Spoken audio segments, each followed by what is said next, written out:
देवकी परमानन्दं कृष्णं वन्दे जगद्गुरुम्।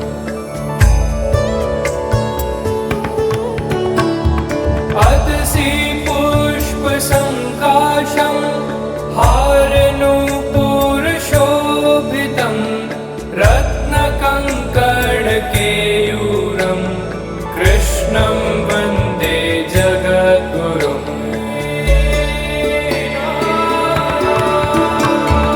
कुटिलालकसंयुक्तं पूर्णचन्द्रनिभाननं विलसत्कुण्डलधरं कृष्णं वन्दे जगद्गुरुम्।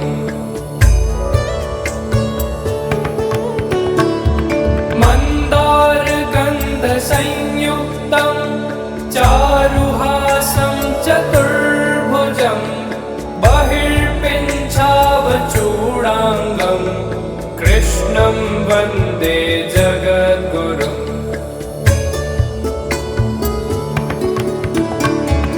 उत्फुल्लपद्मपत्राक्षं नीलजीमूतसन्निभं यादवानां शिरोरत्नं कृष्णं वन्दे जगद्गुरुम्।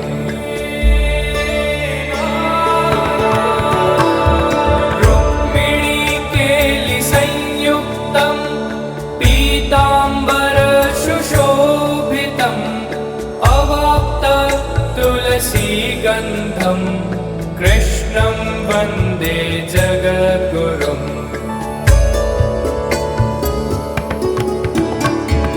गोपिकानां कुचद्वन्द कुङ्कुमाङ्कितवक्षसं श्रीनिकेतं महेश्वासं कृष्णं वन्दे जगद्गुरुम्।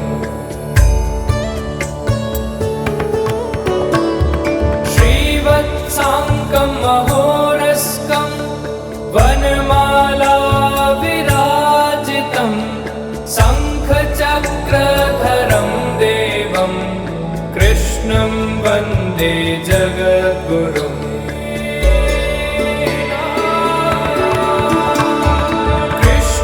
कृष्णाष्टकमिदं पुण्यं प्रातरुत्थाय यः पठेत् कोटिजन्मकृतं पापं स्मरणेन विनश्यति।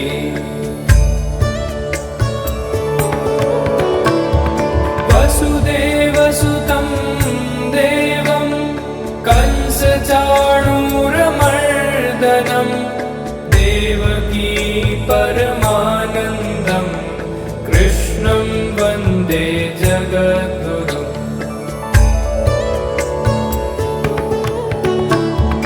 अतसि पुष्पसङ्काशं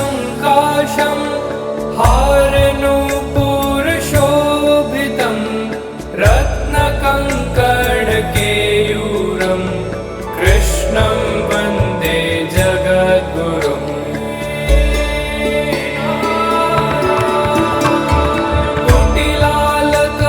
कुटिलालकसंयुक्तं पूर्णचन्द्रनिभाननं विलसत्कुण्डलधरं कृष्णं वन्दे जगद्गुरुम्। मन्दारगन्धसंयुक्तं चारुहासं चतुर्भुजं बहिर्पिञ्छावचूडाङ्गं कृष्णं वन्दे जगद्गुरुम्।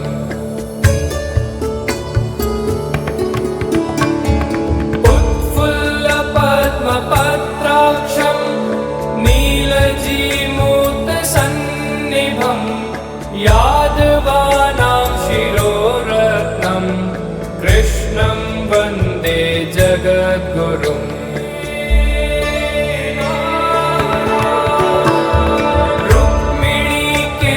रुक्मिणीकेलिसंयुक्तं पीताम्बरसुशोभितं अवाप्ततुलसीगन्धं कृष्णं वन्दे जगद्गुरुम्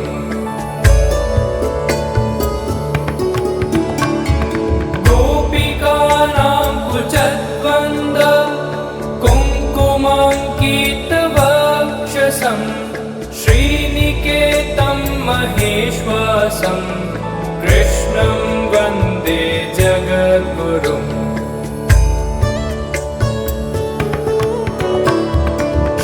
श्रीवत्साङ्कं महोरस्कं वनमाला विराजितं शङ्खचक्रधरं देवं कृष्णं वन्दे जगद्गुरुम्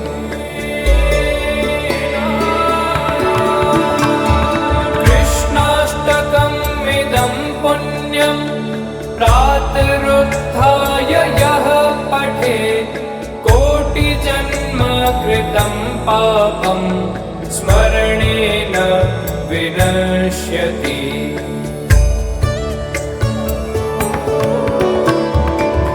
वसुदेवसुतं देवं कंसचाणूरमर्दनं देवकी परमानन्दं कृष्णं वन्दे जगद्गुरुम्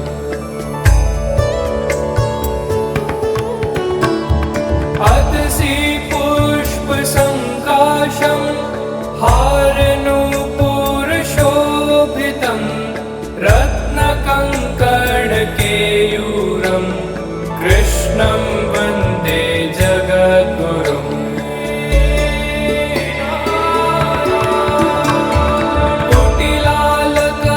कुटिलालकसंयुक्तं पूर्णचन्द्रनिभाननं विलसत्कुण्डलधरं कृष्णं वन्दे जगद्गुरुम्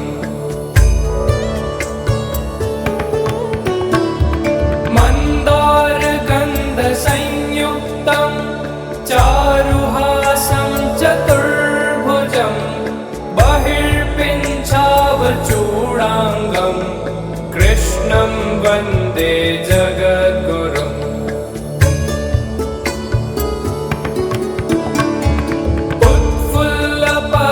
उत्फुल्लपद्मपत्राक्षं नीलजीमूतसन्निभं यादवानां शिरोरत्नं कृष्णं वन्दे जगद्गुरुम्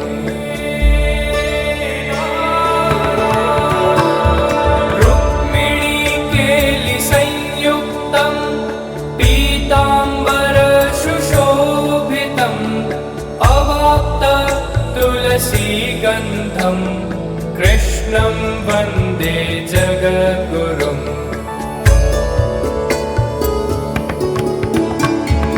गोपिकानां कुचद्वन्द कुङ्कुमाङ्कितवक्षसं श्रीनिकेतं महेश्वासं कृष्णं वन्दे जगद्गुरुम्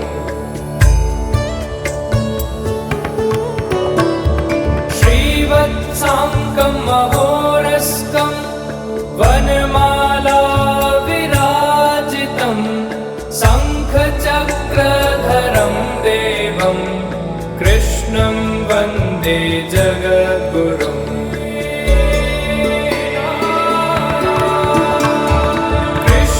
कृष्णाष्टकमिदं पुण्यं प्रातरुत्थाय यः पठेत् कोटिजन्मकृतं पापं स्मरणेन विनश्यति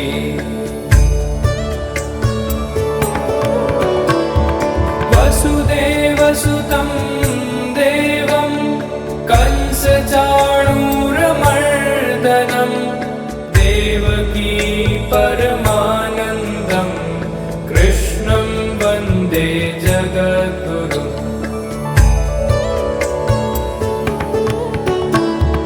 अतसि पुष्पसङ्काशं हारनूपुरशोभितं रत्नकङ्कणकेयूरं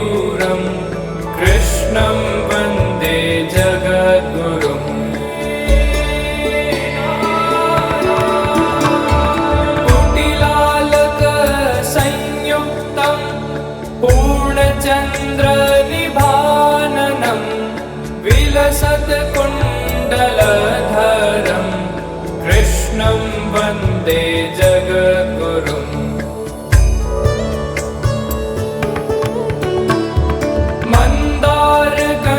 मन्दारगन्धसंयुक्तं चारुहासं चतुर्भुजं बहिर्पिञ्छावचूडाङ्गं कृष्णं वन्दे जगद्गुरुम्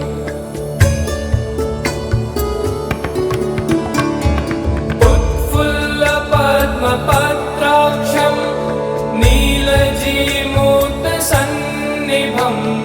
यादवानां शिरोरत्नं कृष्णं वन्दे जगद्गुरुम्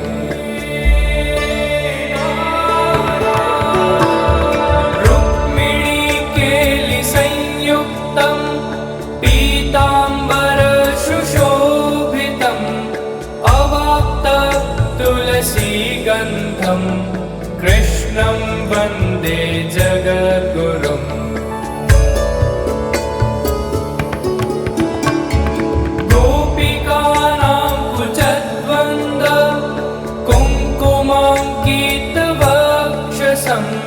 श्रीनिकेतं महेश्वासं कृष्णं वन्दे जगद्गुरुम्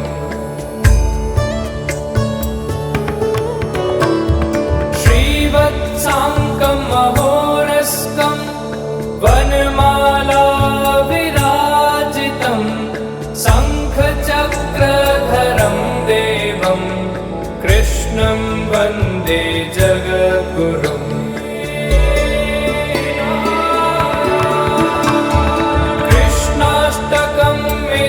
पुण्यं प्रातरुत्थाय यः पठेत् कोटिजन्मकृतं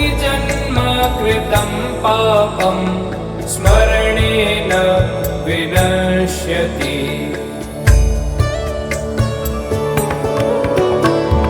वसुदेवसुतं देवं कंसचाणूरमर्दनं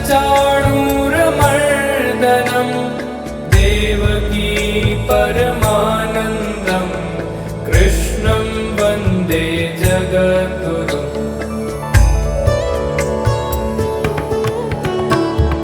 अदसि पुष्पसङ्काशं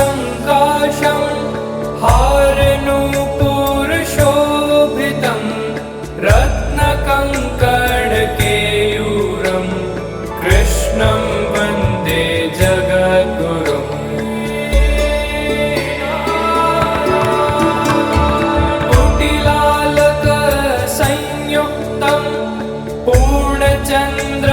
पूर्णचन्द्रनिभाननं विलसत्कुण्डलधरं कृष्णं वन्दे जगद्गुरुम्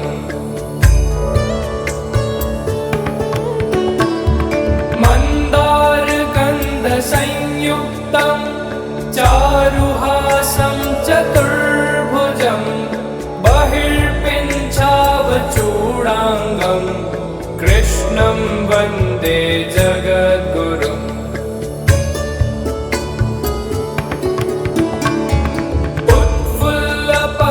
उत्फुल्लपद्मपत्राक्षं नीलजीमूतसन्निभं यादवानां शिरोरत्नं कृष्णं वन्दे जगद्गुरुम्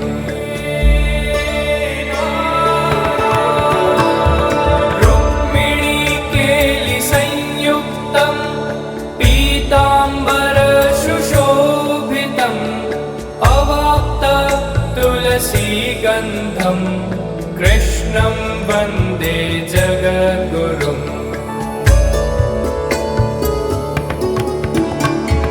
गोपिकानां कुचद्वन्द्व कुङ्कुमाङ्कितवक्षसं श्रीनिकेतं महेश्वासं कृष्णं वन्दे जगद्गुरुम्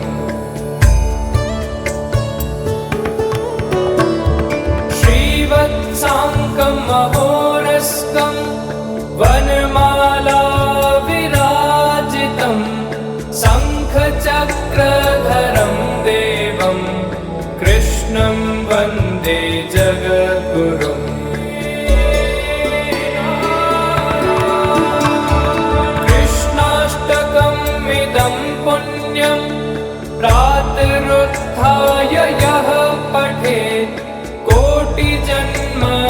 कृतं पापं स्मरणेन विनश्यति।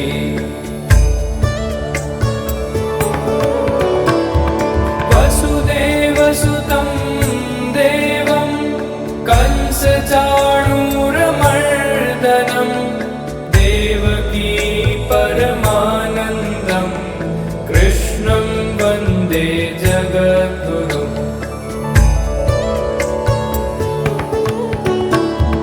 अतसि पुष्पसङ्काशं हारनूपुरशोभितं रत्नकङ्कणकेयूरं कृष्णं वन्दे जगद्गुरुम्।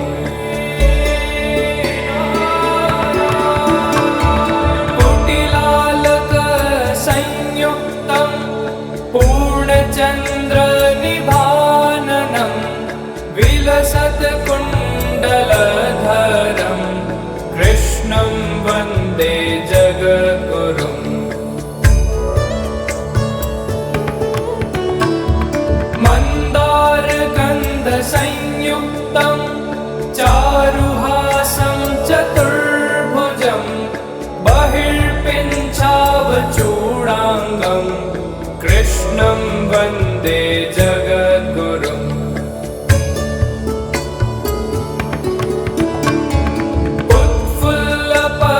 उत्फुल्लपद्मपत्राक्षं नीलजीमूतसन्निभं यादवानां शिरोरत्नं कृष्णं वन्दे जगद्गुरुम्।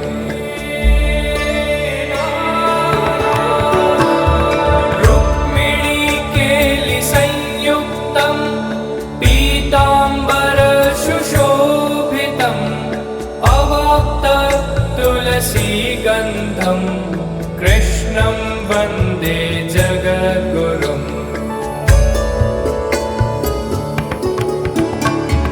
गोपिकानां कुचद्वन्द कुङ्कुमाङ्कितवक्षसं श्रीनिकेतं महेश्वासं कृष्णं वन्दे जगद्गुरुम्।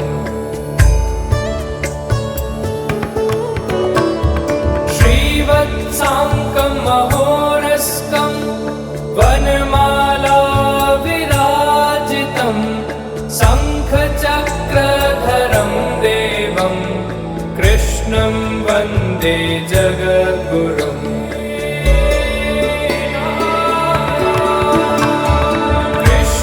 कृष्णाष्टकमिदं पुण्यं प्रातरुत्थाय यः पठेत् कोटिजन्मकृतं पापं स्मरणेन विनश्यति।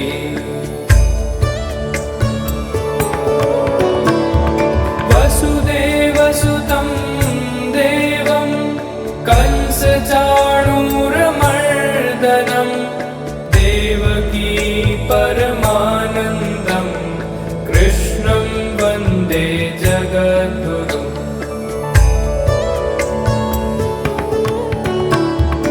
अतसि पुष्पसङ्काशं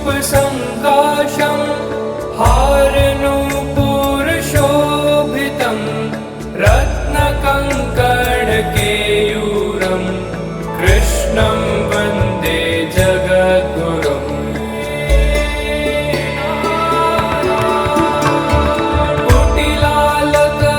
कुटिलालकसंयुक्तं पूर्णचन्द्रनिभाननं विलसत्कुण्डलधरं कृष्णं वन्दे जगद्गुरुम्। मन्दारगन्धसंयुक्तं चारुहासं चतुर्भुजं बहिर्पिञ्छावचूडाङ्गं कृष्णं वन्दे जगद्गुरुम्।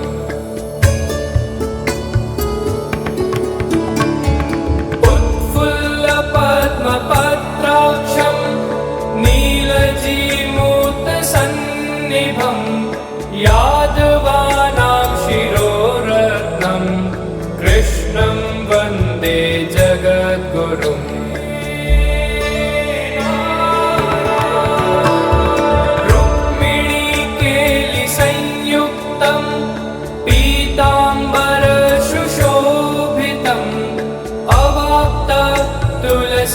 तुलसीगन्धं कृष्णं वन्दे जगद्गुरुम्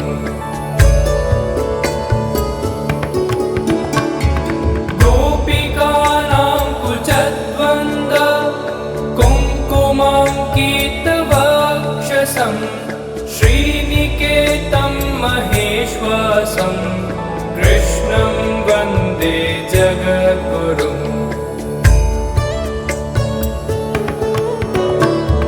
श्रीवत्साङ्कं महोरस्कं वनमाला विराजितं शङ्खचक्रधरं देवं कृष्णं वन्दे जगद्गुरुम्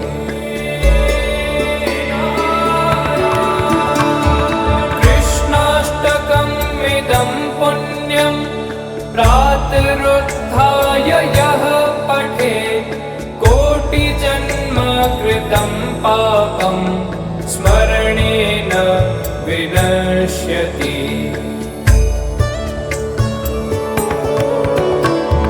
वसुदेवसुतं देवं कंसचाणूरमर्दनं देवकी परमानन्दं कृष्णं वन्दे जगद्गुरुम्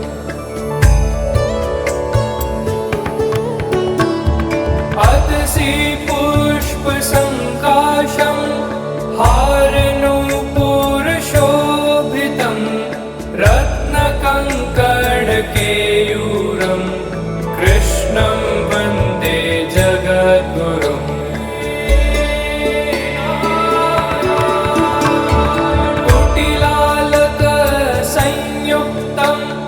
पूर्णचन्द्रनिभाननं विलसत्कुण्डलधरं कृष्णं वन्दे जगद्गुरुम्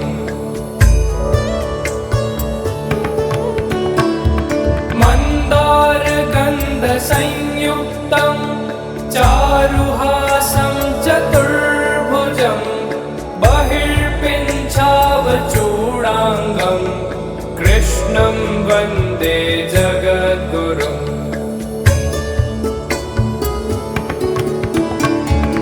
उत्फुल्लपद्मपत्राक्षं नीलजीमूतसन्निभं यादवानां शिरोरत्नं कृष्णं वन्दे जगद्गुरुम्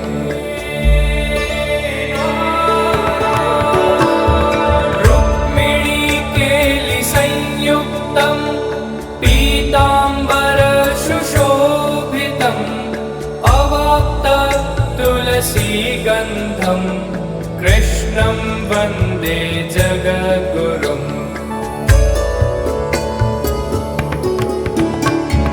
गोपिकानां कुचद्वन्द कुङ्कुमाङ्कितवक्षसं श्रीनिकेतं महेश्वासं कृष्णं वन्दे जगद्गुरुम्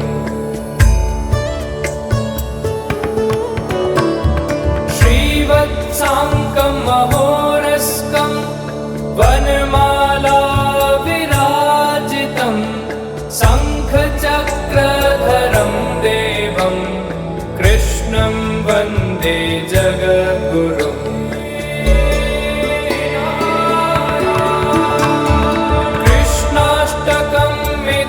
पुण्यं प्रातरुत्थाय यः पठेत् कोटिजन्म कृतं पापं स्मरणेन विनश्यति।